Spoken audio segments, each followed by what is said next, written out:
Bonjour, bienvenue dans cette vidéo. À défaut de pouvoir vous accueillir ici au département en carrière sociale de l'IUT de Sénart-Fontainebleau, on souhaitait vous présenter plus précisément nos formations, donc les formations que l'on porte au département carrière sociale depuis 2007.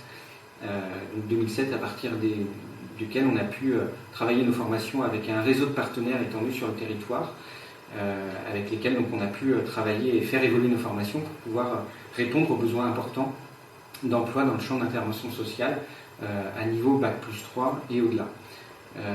Donc on pourra présenter aussi les spécificités du département carrière sociale qui par rapport à d'autres peut prendre des spécialisations ou des colorations en appréhendant par exemple l'intervention sociale dans le champ de la culture ou de l'éducation et avec une entrée forte par l'international pour pouvoir développer des dispositifs pédagogiques pour pouvoir apprendre et mieux comprendre les enjeux et les pratiques liées au champ professionnel.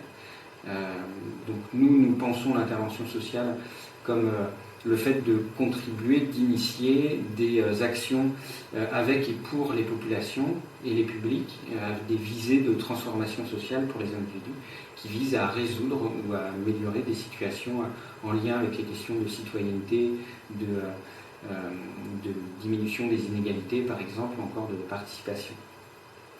Donc dans cette vidéo, on va apporter des précisions sur nos formations, donc ce qui les constitue, les débouchés professionnels et les poursuites d'études qui sont possibles, mais aussi plus précisément les contenus et les méthodes pédagogiques avec lesquelles on aborde ces contenus et on travaille avec les étudiants et les étudiantes. Et on finira par aborder ce qui fait l'actualité de cette vidéo, les processus de candidature et de sélection pour pouvoir rejoindre et entrer dans nos formations. Donc ces formations, elles sont d'abord constituées par le bachelor universitaire technologique carrière sociale, le BUT, qui s'appuie sur deux parcours, ici à l'IUT de Sénart-Fontainebleau. Le premier est celui de l'animation sociale et socioculturelle, par lequel on a des régimes de formation initiale ou de formation en alternance, donc par la voie de l'apprentissage, et le parcours ville et territoire durable, qui démarre en formation initiale et qui peut se poursuivre dans les années qui suivent en alternance. Nous proposons deux parcours de BUT carrière sociale. Le premier parcours en animation sociale et socioculturelle peut être suivi en formation initiale ou en formation en alternance par un contrat d'apprentissage.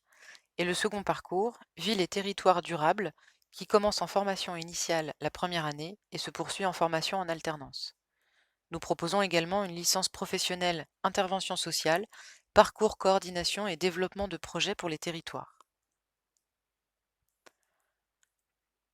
Quel que soit le parcours, le BUT se déroule en 3 ans.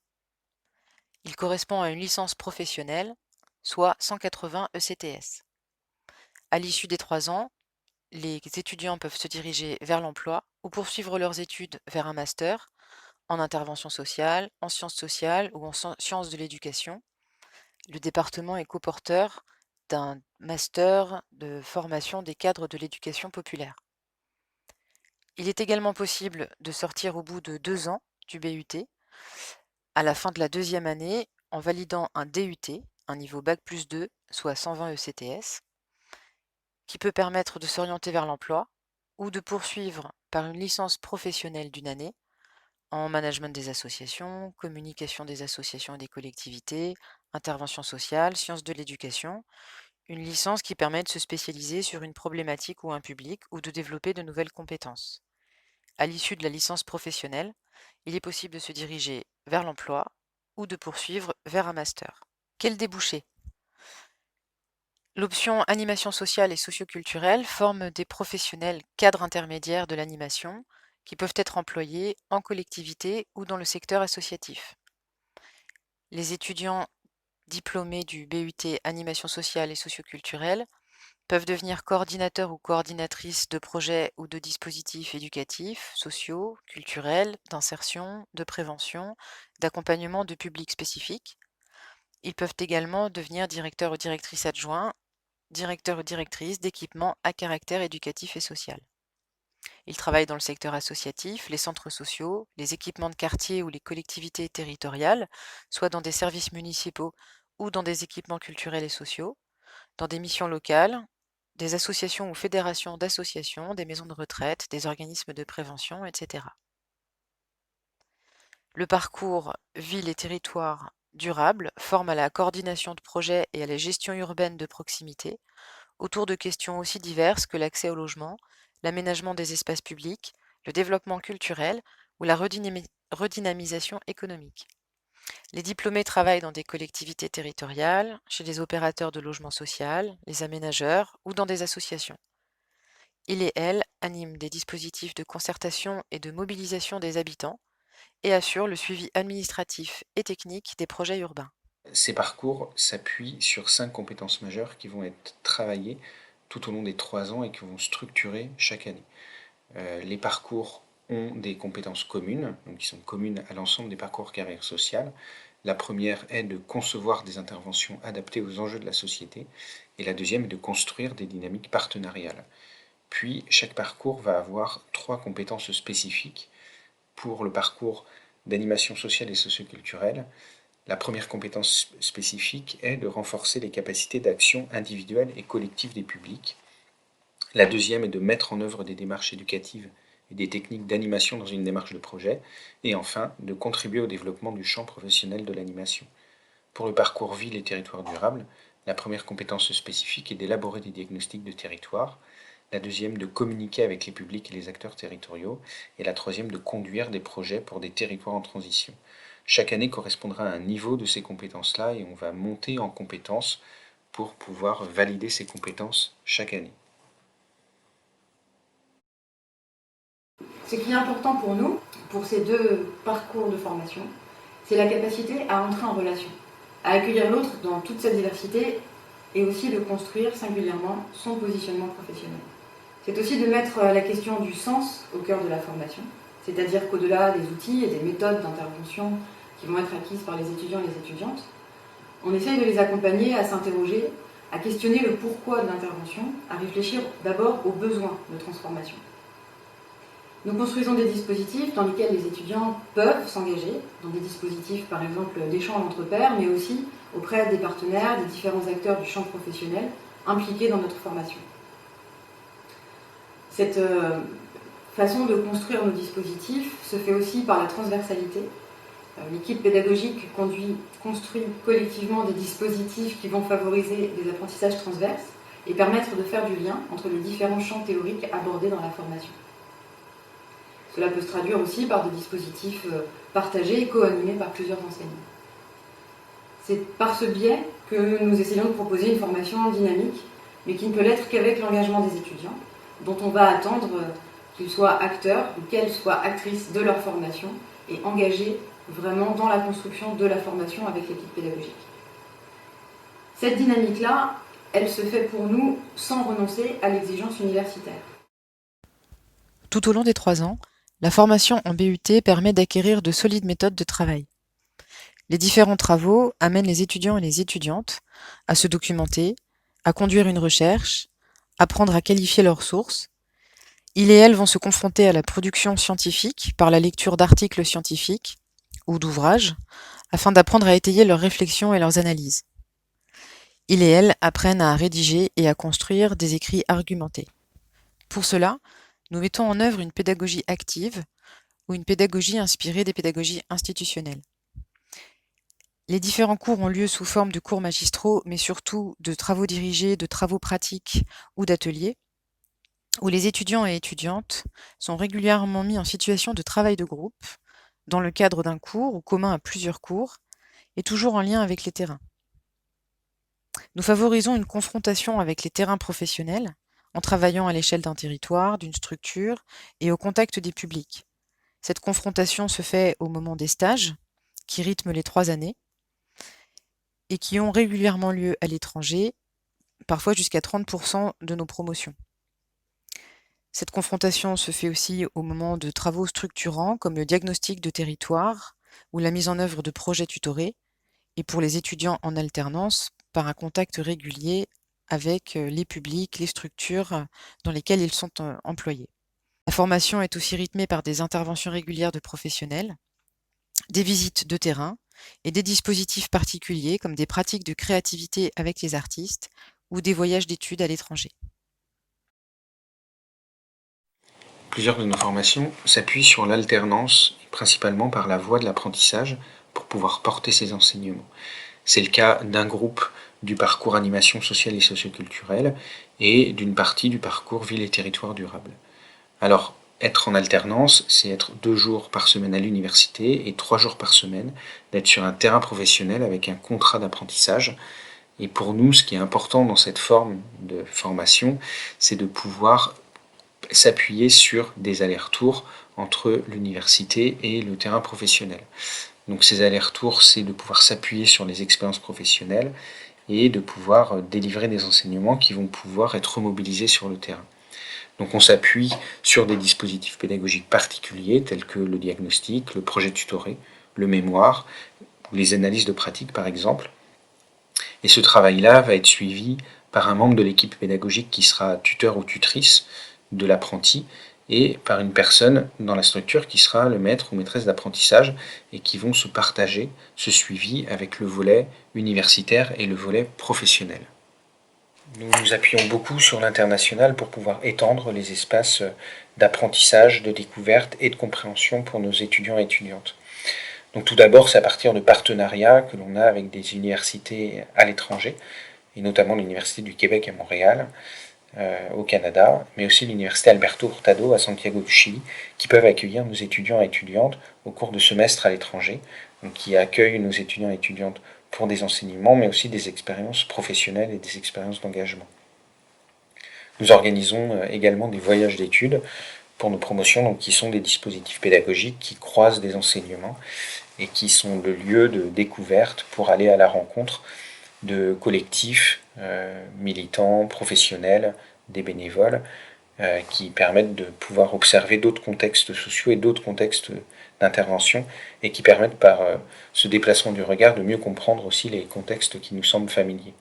Et enfin, on tisse un réseau avec ces structures-là, mais aussi avec d'autres dans d'autres destinations qui peuvent accueillir nos étudiants et étudiantes à l'étranger pour leurs stages, et donc plutôt les stages de fin d'année.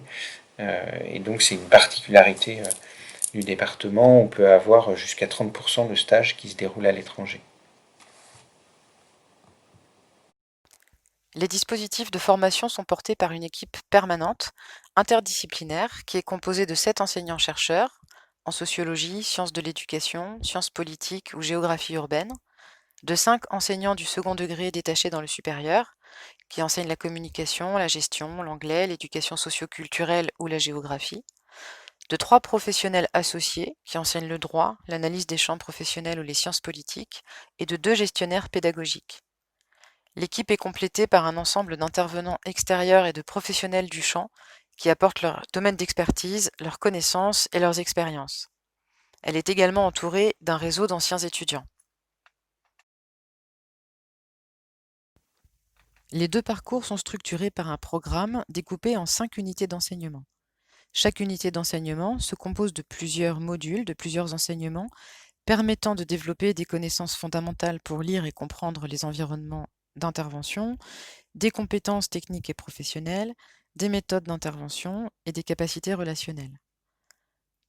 Plus particulièrement, le cœur des enseignements en animation sociale et socioculturelle sont principalement la méthodologie de projet, le diagnostic social et la méthodologie d'enquête, les sciences politiques, les connaissances sur les institutions, le droit et la sociologie, des méthodes et pratiques d'intervention sociale et des outils de gestion et d'évaluation. En ville et territoire durable, on retrouve la méthodologie de projet, le diagnostic et la méthodologie d'enquête, la cartographie, les sciences politiques, la sociologie, la géographie urbaine, des méthodes et pratiques d'intervention et d'animation et des outils de gestion et d'évaluation. Il n'y a pas d'examen final, pas de partiel, l'ensemble de la formation est en contrôle continu. Les évaluations ont lieu par devoir sur table, exposé, individuel ou collectif, des remises de dossiers et l'écriture de mémoires qui permettent de témoigner de l'expérience des pratiques professionnelles et des acquis de la formation. Les évaluations se passent aussi à travers des mises en situation et l'ensemble des enseignements est obligatoire, l'assiduité est requise dans l'ensemble des projets et des enseignements. Et donc maintenant, pour nous rejoindre, on va préciser le processus de candidature pour le BUT Carrière Sociale. qui va nous permettre pour nous de mieux vous connaître et de mieux comprendre vos motivations et vos projets et voir s'ils s'accordent bien avec la formation.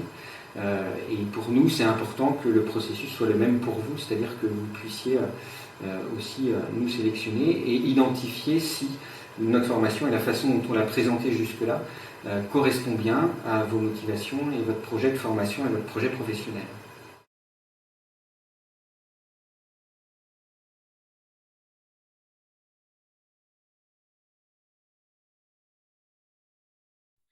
Donc maintenant que vous avez eu des précisions sur nos formations, sur leur contenu et sur les méthodes pédagogiques que l'on emploie pour travailler avec nos étudiants et nos étudiantes, le processus de sélection va nous permettre à nous de professionnels peut correspondre, identifier et sélectionner les candidats et ensemble de formations qui ont des projets qui sont les plus ajustés par rapport à nos formations. Donc pour cela, il n'y a pas d'autres prérequis à part d'avoir le baccalauréat ou équivalent, il n'y a pas de spécialité particulière. Par contre, on va être particulièrement attentif aux expériences associatives que vous avez pu avoir, aux expériences d'animation, d'engagement citoyen et la façon sur lesquelles vous les développez, vous revenez, vous identifiez des liens avec nos formations.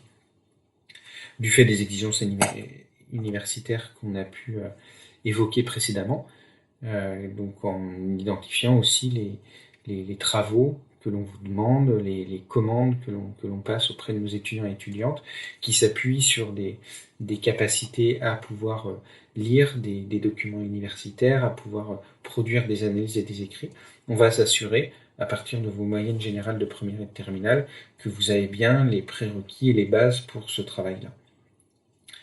Nous allons être particulièrement attentifs à votre projet de formation et professionnel et comment vous le développez et quels liens vous faites avec nos formations, et aussi à votre positionnement personnel, notamment par rapport à votre expérience et à votre attention sur l'actualité, les sujets de société, les questions sociales qui sont en lien avec la formation. Pour constituer votre dossier, c'est important de pouvoir joindre des pièces qui vont vous permettre de pouvoir mieux vous présenter et mieux développer votre candidature. Donc ça va être à partir déjà du CV que vous pourrez déposer sur Parcoursup, qui sera structuré, donc qui n'est pas un CV constitué juste d'une liste de vos expériences, mais bien d'identifier ce que vous en retenez, de ce qui est important pour vous et du lien que vous faites avec la formation. Et puis aussi de pouvoir élaborer une lettre de motivation. Donc vous pourrez déposer une première version sur Parcoursup, mais on vous demandera une version plus développée de 3 à 5 pages qui permet de développer vos expériences, ce que vous en retenez et quel lien vous faites avec la formation. Donc c'est un écrit personnel, on fait moins attention à la forme ou aux formules toutes faites qui sont plutôt mises de côté, mais vraiment on attend un écrit personnel de votre part pour pouvoir mieux vous connaître et voir si on a intérêt à se rencontrer pour les entretiens de sélection. Donc pour le calendrier de recrutement et pour les différentes étapes, elle continue de passer par Parcoursup, dans lequel vous pouvez constituer votre candidature, constituer votre dossier et le déposer au cours du mois d'avril.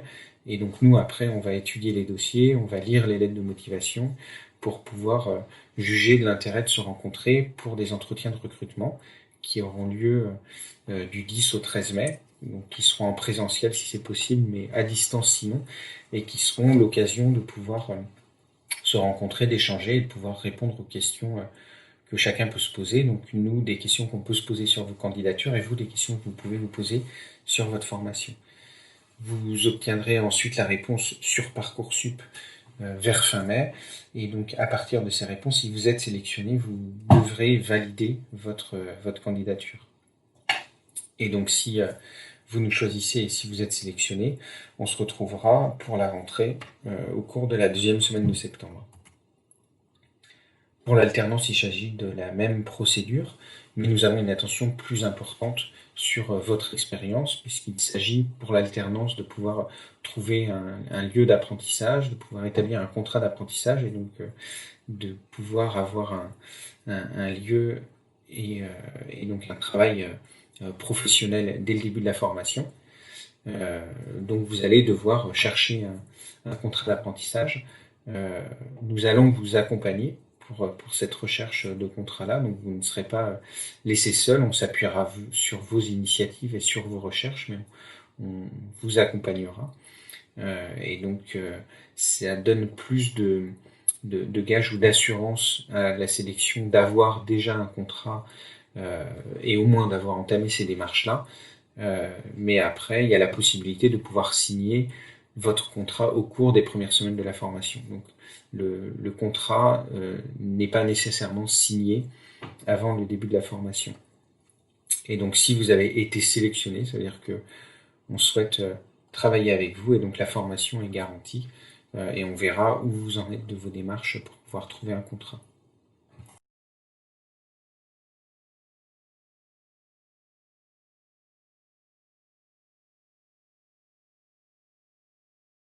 Là, on espère avoir répondu aux premières questions que vous pouviez vous poser et puis apporter quelques précisions.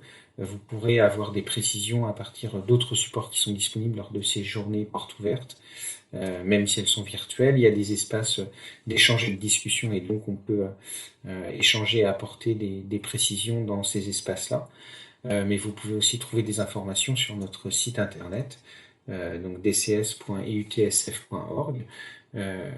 sur lequel il y a des informations en lien avec nos formations, des précisions aussi sur notre positionnement pédagogique. Vous pouvez aussi aller sur le Facebook du département, sur lequel vous pouvez voir l'actualité du département, mais aussi vous pouvez avoir des retours d'expérience, de stage, d'apprentissage, ou alors de semestre à l'étranger par exemple. Il y a des actualités plus récentes et plus vives et on rend compte aussi d'activités et d'événements pédagogiques. Sur notre site internet, vous pourrez voir aussi les livrets de formation, alors qui correspondent à la formation ancienne formule, qui est le DUT, mais qui s'arrête cette année, mais qui peut donner à voir ce qu'on va faire pour le BUT, où vous pourrez avoir des informations sur des enseignements et des dispositifs pédagogiques qui vont être renouvelés pour le BUT.